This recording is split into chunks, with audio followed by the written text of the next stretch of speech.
Howdy, folks. I'm Gilded Golden Bells Plant, gracefully greeting gaudy guests. I'm Amber. And here are more gaudy guests for us to greet. Why they're so gaudy is because they're wearing extremely bright and flashy jewelry, and they want me to wear it too, and I'm just not about that. Let's get started. I mean, maybe because your name, you're like a golden bells plant, they assume you have to be dripping in jewels. I know, you would think that. Alright, folks, and our first letter is titled, Am I a Jerk for Not Sharing My Pizza with My Boyfriend?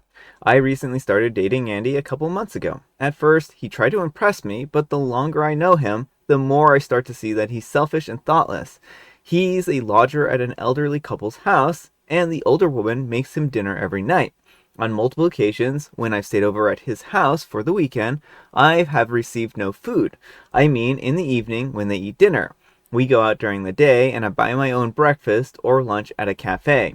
The first time that happened, Annie referred to dinner time, saying that it was going to be roast chicken. Of course, I thought that I was going to get some. At 8 p.m., the old woman called us down, and I followed Andy into the sitting room. The old lady brought his dinner in and then gave it to him. I thought that mine was coming next, but it never did. He sat there and ate his dinner, and nobody offered me anything. He finished his dinner, took his plate into the kitchen, and that was that. I was too shocked and embarrassed to ask where mine was. That was it. Nothing was said about feeding me. And I was sleeping over, so they knew that I wasn't eating anything. This happened again, and then again. The third time, while Andy was eating, I said, I think that I'm going to order takeaway. And he asked me why, and I said, I'm hungry? And he said, it's just stupid ordering takeaway at this time of night.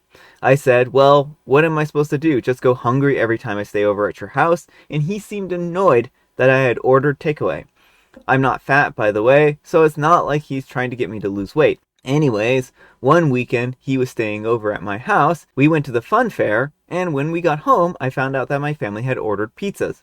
They had ordered a whole pizza just for me. I took it, and Andy and I went upstairs. I put on the television, I sat down, and I opened the pizza box, and I started eating without offering him any.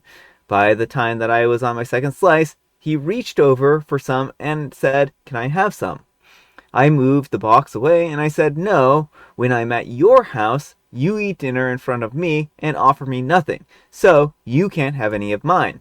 I ate half of the pizza and then I was full. I closed the box and I picked it up and I stood up. And then he said, if you are finished, can I have the rest? And I said, no, I'm going to save it for tomorrow. And then I went and put it in the fridge. He thinks that I'm being petty. I think that I'm being justified. All right, folks, what do you think? Not the jerk, but it's probably time to call it quits on this relationship. I mean, the way that Andy acted is inexcusable. If you have a guest over at dinner time and you're talking about dinner, you kind of assume, the logical assumption is that you're going to be feeding the guest. And if that was not the expectation, he should have conveyed to OP that she needed to provide her own dinner. Expecting her to sit there watching him eat dinner and then getting mad when she orders her own dinner, makes absolutely no sense. Well, I'm going to say that OP isn't the jerk in the situation, and here is my line of reasoning on that. I think that when she talks to him about that incident where she's like, hey, I'm going to order dinner, it was essentially saying, well, she was making her frustrations known that she wasn't getting fed, and he didn't seem to care or address it, and he just kind of brushed it off. So in that moment, he set the expectation that if she wants food, she's going to need to bring her own food. So, with that said, he set the rules of engagement. Now, when he went over to OP's house, the rules of engagement were still in place, and he wants to change those rules now that they don't benefit him. Well, exactly. It shows that he doesn't really have any regard for OP. When she does the same thing that he does, he calls it petty. And it's like, dude, she's literally just matching what you do. She's trying, not being petty so much as trying to show you how hurtful it is to have someone eat food in front of you. Yeah.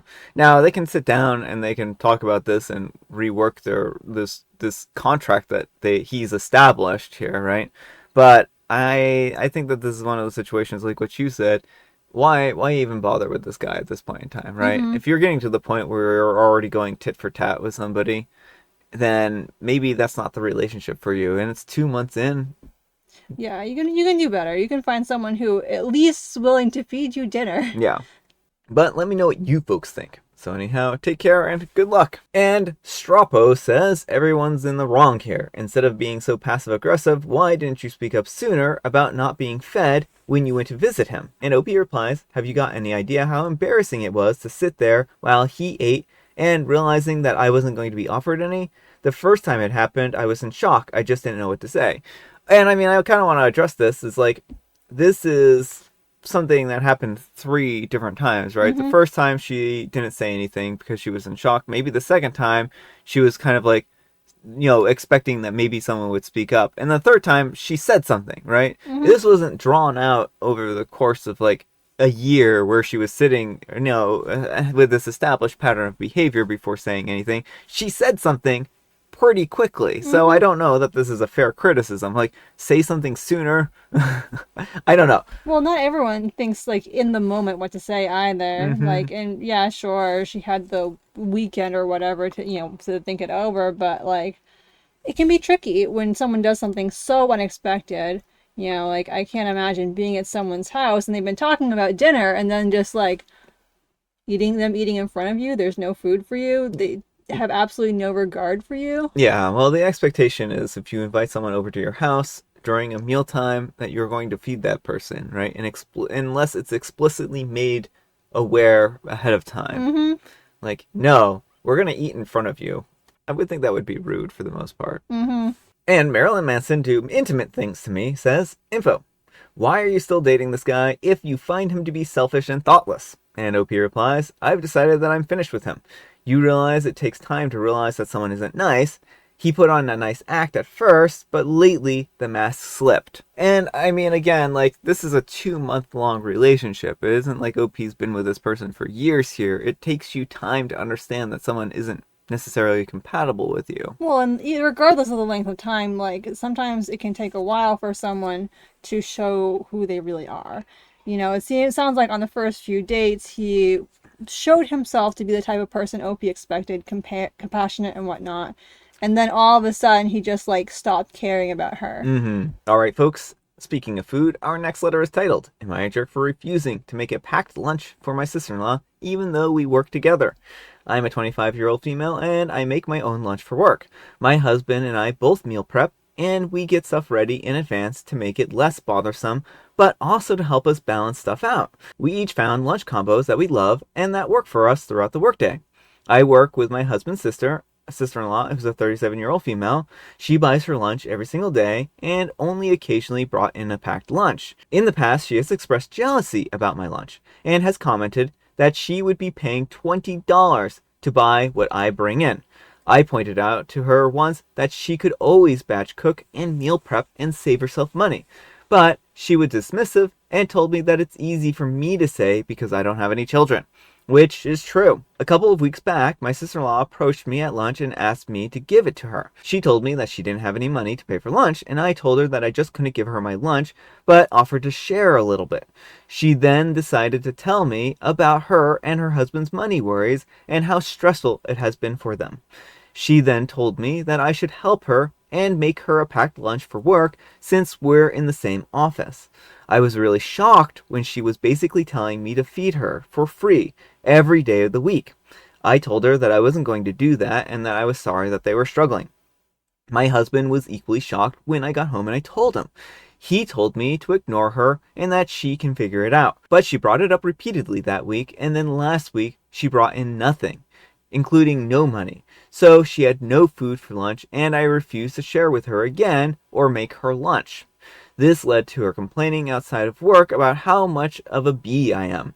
My husband called her entitled and told her to go make her own lunch instead of demanding things from me. She told me that I was acting like a food snob, hoarding my precious lunches when I could be so generous and good-natured if I fed her. Am I the jerk? All right, folks, what do you think? No, this is an unreasonable request on her part.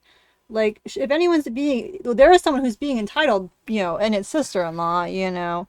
This whole, like, oh, you're eating your own food, what a snob you are, that doesn't even make sense.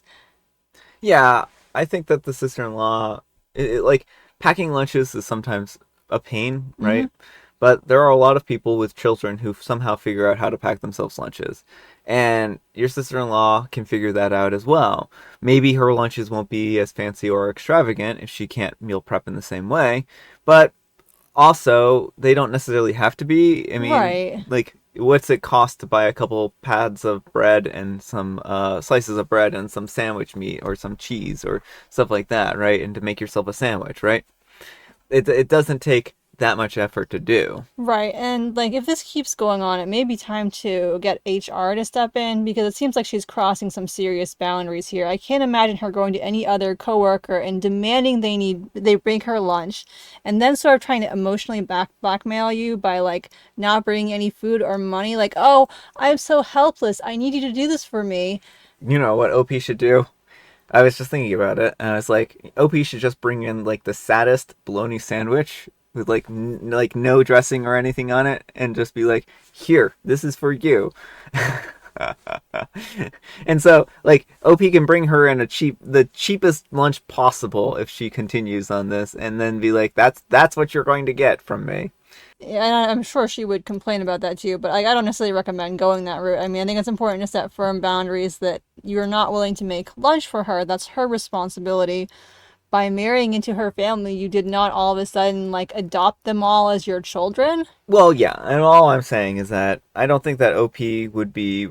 It would probably put OP out that much to pack them a very, very basic, like no frills type of thing if they wanted to drive home the point that she can do better and pack her own lunches, right? Yeah, well, my concern is that it might escalate from there, like, since they are in a work environment, because sister-in-law would Mm-hmm. obviously be upset with that, and it's gonna, might even be worse to OP for giving her, like, a subpar lunch than, Well, and maybe that would be the case, right? I'm just saying that at a certain point, like, she's already being a choosy beggar and she's already, being a pain. And I don't think that getting HR involved would be a bad idea because, I mean, like, if she makes the work environment hostile and mm-hmm. is complaining to people about how terrible OP is, then that impression might rub off on other people and make her work life not as pleasant, right? Well, it already sounds like it's becoming unpleasant because every day at lunch, sister-in-law is harassing her for food. Mm-hmm.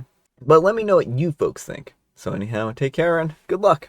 And Lady Chris says, my guess is that brother-in-law had a come-to-Jesus moment with the sister-in-law about how much she was spending on her lunches. $20 a day, 5 days a week, is about $100 a week. He most likely told her that she couldn't spend that kind of money anymore because of her financial situation. Rather than pull up her big girl panties and alter her behavior, for example meal prep, she decided to become a pariah and try to guilt OP into doing it for her. Pure guess on my part based on OP's description of sister-in-law's behavior. OP is not the jerk, but sister-in-law needs to buckle up because her buttercup world is going to be continually rocked if she keeps it up. And OP replies, I don't think it came from him because my husband said that he's just as bad, if not worse, and spends a ton on lunches a week himself. Our best guess is that they legit can't make it work anymore. And I mean, that's unfortunate that it costs that much money for them to get food. But again, like, a basic sandwich is not that expensive. You can go and buy, peanut butter and, get a couple slices of bread and make an easy lunch, right? And maybe it's not the most desirable lunch. Maybe it might be something that you get bored with, but it's gonna fill your stomach, and it's gonna be able to get you through the day. And that's the reality. Is like when you're struggling and you're having hard times, then you need to make cutbacks and you need to figure out how to make that work. All right, folks. And our next letter is an update. Update. Am I the jerk for threatening to kick out my niece after she hacked my daughter's Roblox account? Thank you all for your advice. My sister and niece moved out last week, and she's in the process of getting an apartment, and they're temporarily staying with a friend of my sister's for the time being. I warned her that if I contacted the developers, that I would get her daughter banned, so either way, my niece wasn't going to keep the stuff that she stole. So she should try to minimize her losses. She claimed that I had no proof that her daughter hacked the account and refused to compromise. She said that I was petty and childish for making them homeless over a kid's video game. And don't get me wrong, I feel bad, I really do, My sister and I never really got along as kids, so I was hoping that at least our kids could have a good relationship with each other.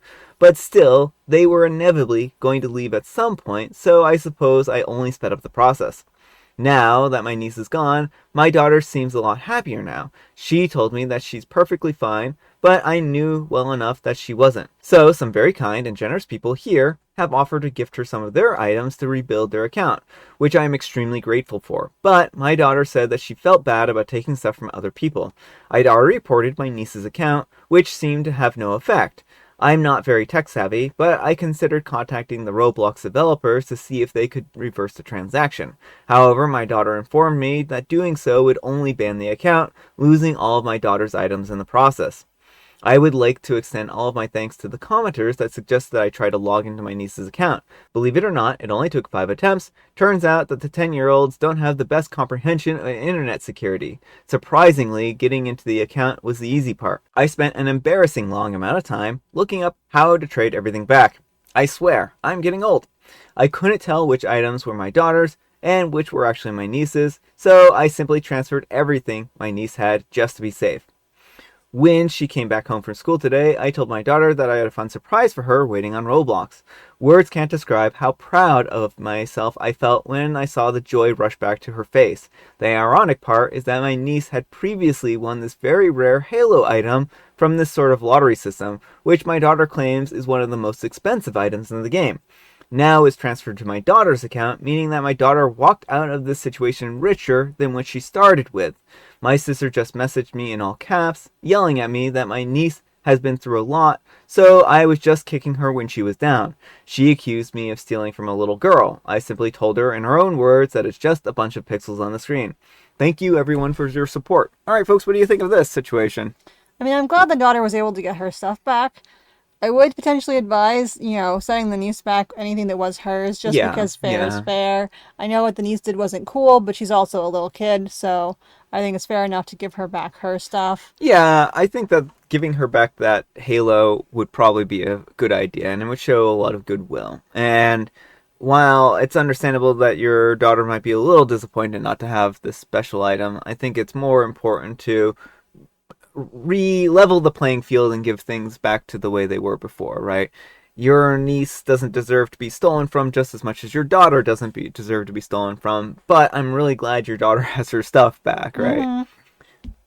But I mean, this is a tough situation, and I'm glad that OP was able to help her daughter get back to a place where she felt happy. But let me know what you folks think. So anyhow, take care and good luck. Alright folks, it is tea time. Grab your beverages of choice. I've got some tea right here, and Amber is scrambling across the room to a bookshelf to grab herself a joke book from Jovial Bobstein. So in the meantime, I'll just tell you a joke.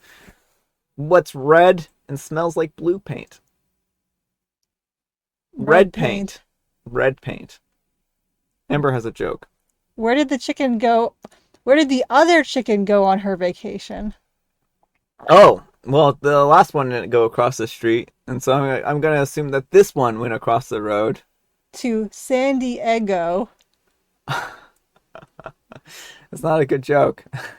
It's not a good joke at all. Actually, I do have a joke that I did come up with, and I will share it here. 5 waiters walk into a bar. The bartender turns to them and says, "What is this, some kind of joke?" And the first waiter says to the second waiter, "What is this, some kind of joke?" The second waiter says to the third waiter, "What is this, some kind of joke?" The third waiter says to the fourth waiter, "What is this, some kind of joke?" The fourth waiter says to the fifth waiter, "What is this, some kind of joke?" And the fifth waiter turns to the bartender and says, "No, we're just a bunch of dumb waiters." There you go, folks. There you go. And I have licorice spice. Alright folks, that's all the time we have for today. Thank you so much for watching. Happy terrific Tuesday, folks. I can't believe it. We're already well into this week. I hope it's going well for you. Amber, we need some kind of moral advice and or guidance, and please have it on sharing. Sharing can be a cool thing to do, but it should be voluntary and reciprocal. Well said, well said. Thanks so much for watching, and we'll see you all tomorrow. Bye.